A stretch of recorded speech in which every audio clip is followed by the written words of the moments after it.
Hello, teachers, and welcome back to Teachers Help Teachers. I'm your host, Esther Yun, and today I want to explore the idea of mindfulness.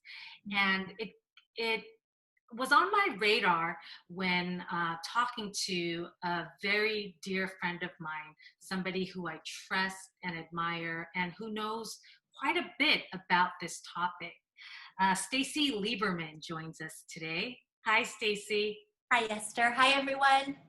Stacy is, she taught in elementary and secondary classrooms for the past 30 years. And currently she she works as a social emotional advisor for a local district with LA Unified.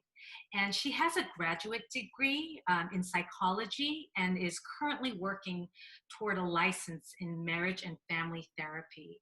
So, Stacy, welcome to this webcast. Thank you for having me. I'm so excited to be here. Thank you. Let's get started. Can you tell us mindfulness? Tell us more about it, please.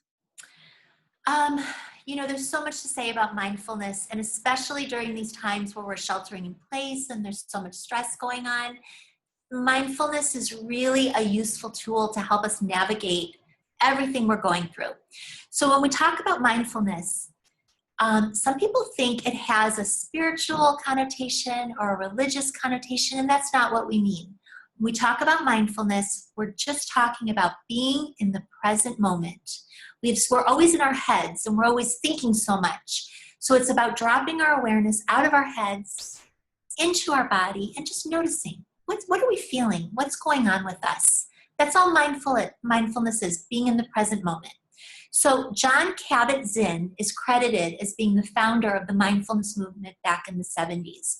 His definition is that mindfulness is an open-hearted, moment-to-moment, non-judgmental awareness.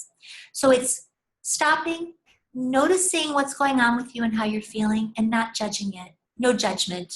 And there's so many benefits to mindfulness.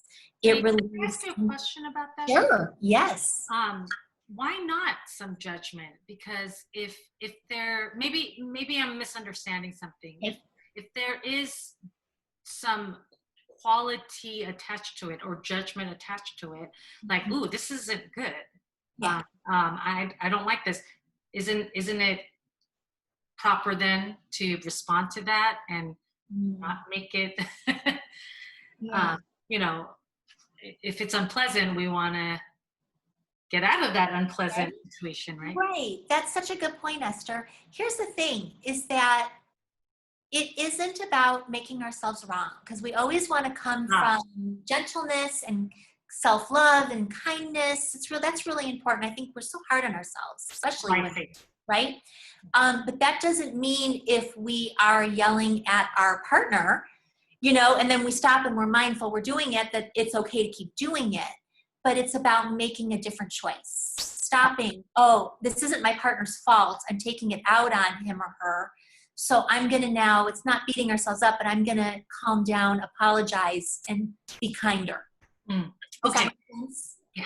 Okay. So I just wanted to share that there's a lot of benefits so that people understand. It relieves anxiety. It reduces stress. It actually changes your brain structure, and there's research that shows it improves your memory. So I need to do it all day, every day. Okay? That's what I should be doing. It enhances attention and mood and increases the immune response. So there's a lot of benefits. Okay, great.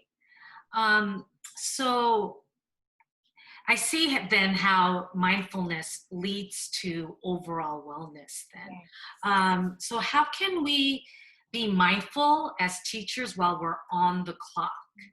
And then how can we continue that while we're off the clock? So can you talk us through?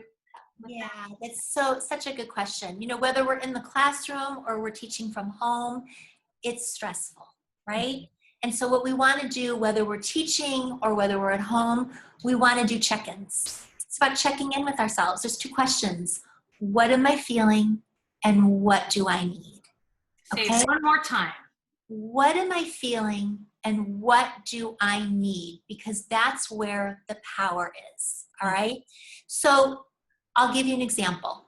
Okay. I woke up a couple days ago and I just woke up. I had a lot of anxiety and I was mindful that I was anxious, but I was ignoring it and I couldn't focus on my work.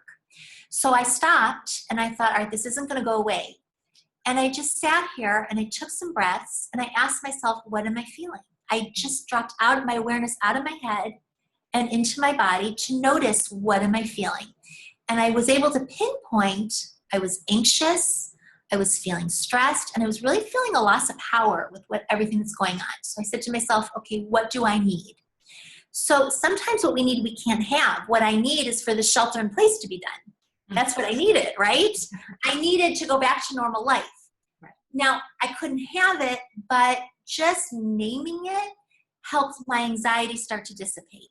And then the next step is going to gratitude. So I sat here and I thought, okay, I can't change this. What am I grateful for in this moment? And I was sitting here and I have this sliding glass door that leads to my patio. And it was just, I looked outside and it was just this beautiful day. And I just said, what am I grateful for? I'm grateful for this gorgeous, beautiful day that the sun is shining, the weather is beautiful. And then the next step is, what feelings does that evoke? Well, it was a sense of peace and serenity and calm, and I let myself just feel that in that moment. And then after that was done, it was 5 minutes, but my anxiety didn't totally go away, but it kind of dissipated, and I was able to focus on my work. So you'll know when you're not meeting your needs, when you're irritable, when you're snapping at people, when everything feels hard, when you're doing numbing behaviors, you're eating too much, you're watching too much TV. Every time I walked by my kitchen, I was shoving a piece of chocolate in my mouth. Okay? So I had to stop and go and check in with myself. They're check-ins. Stop and just go, what's going on with me that I keep shoving the chocolate in? Okay, I'm just feeling overwhelmed right now. So what we want to do when we're teaching or when we're off are these check-ins. What am I feeling and what do I need? Is that helpful? Yeah, and as you're talking about these check-ins and what you need, it just, for me personally, what called out to me was me leaning on my faith, right? So for me, for you, it was going out to the sliding door, right? Going out, getting some air, and that calls to me too. But so does meditation and prayer, right? Like, God, this is so out of my control. I want to be in control, but it's so out of my control, and I give it to you. And so just like a quick short prayer of reminder calls to me, speaks to me. And so thank you for that, Stacy. Remembering that, check in. What is it that we need to deal with it? Yeah. And we need to do it often because we really do ignore it. We're on such overload and go, go, go. Or it's the opposite. We're vegging out and we're watching a lot of TV or doing a lot of online shopping so that we don't have to deal with what we're feeling. So it's really about stopping, checking in. How am I doing in this moment? Oh, everything's fine. Keep going. Or, oh, I'm feeling a little off balanced. What am I feeling and what do I need in this moment? Yeah. That's really what it is. Yeah. And any more? Yes, there's a lot of things. Thank you for asking a good question. There are some wonderful mindfulness programs and apps that I can recommend. Okay. My favorite is called Calm, C-A-L-M, and you download it on your phone, and it has guided meditations and beautiful images that's really calming. For our LAUSD people, I don't know if people are aware that LAUSD has purchased for us a mindfulness app program called Headspace. Okay. So if you go to lausd.net and you search wellness programs, it will give you information. And the one thing I do want to say about that is it has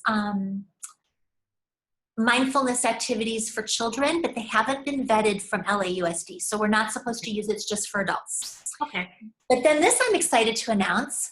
Ooh, there's an exclusive. There's an exclusive just All for right. Esther's group, okay? Just for Esther's group. This is brand new. Well, the program's not brand new, but what I'm going to tell you. So there is a wonderful mindfulness program for kids called Inner Explorer, okay?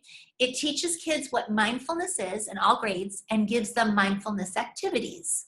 Now, each local district in LAUSD was given 10 licenses, so only 10 schools. We only had the money to give 10 schools in each. So you can imagine there's a lot that don't have it. But because of the shelter in place, Inner Explorer is giving each school access for free until the end of June. So if you are interested, yes, and I'm really excited. It's a wonderful program. So if you're interested, my unit, the social emotional learning unit, is right now typing up instructions and getting them out to principals. So if you're interested, let your principal know it's coming and let them know to please share how to access the program. So I'm really excited about that. That's exciting. Thank you. And then also, just to let you know, there's a couple of things that you can do with your kids as well. Would you like a couple tools to teach your kids? Yes. Draw a square in the air or on the table, and each side is a count of 4. So you breathe in for a count of 4, you hold for a count of 4, you breathe out for a count of 4, and you hold for a count of 4. And I have to tell you, I could not teach without doing mindfulness with my kids. When they would come in, or I'm sure now while they're at home, it's a way to center them. So square in the air is a wonderful thing. Also to do visualizations with us, for us and with them, where you close your eyes and you think of your favorite place, okay? And then you just kind of think to yourself, what do I see? What do I hear? What do I smell? What do I feel? And go to that place. It's very relaxing. And then finally, a practice of gratitude. So like I shared earlier, really for wellness, there's studies that have shown it really does rewire the brain when we do a gratitude practice. And so it's good to ask yourself what you're grateful for, but it's really effective when you write it down and when you check in with the feelings that are evoked from what you're grateful for. So if you're grateful for your family, might be a feeling of love and letting yourself just feel the love. And that's another way to promote wellness. Yeah, sounds good. The other thing just to share is, this was something I've recently learned regarding trauma. When we do it with our kids or even for ourselves, if they don't feel safe closing their eyes, they don't have to. It's also, you can just focus on one point in the room, and then that's a way to really help people feel safe. Yeah, sounds good. Yeah. Thank you for having me. This is such an important time that we take care of ourselves. And I just want to remind everyone to be kind, be gentle with yourselves. This is a very stressful time. It's an overwhelming time.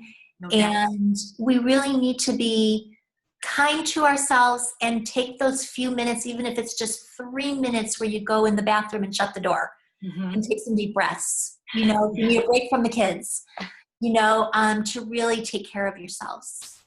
Thank you. Thank you for that, Stacy. So, yes, mindfulness leading to overall wellness. Thank you, teachers, for joining us today for this episode. And we'll see you again on Teachers Help Teachers.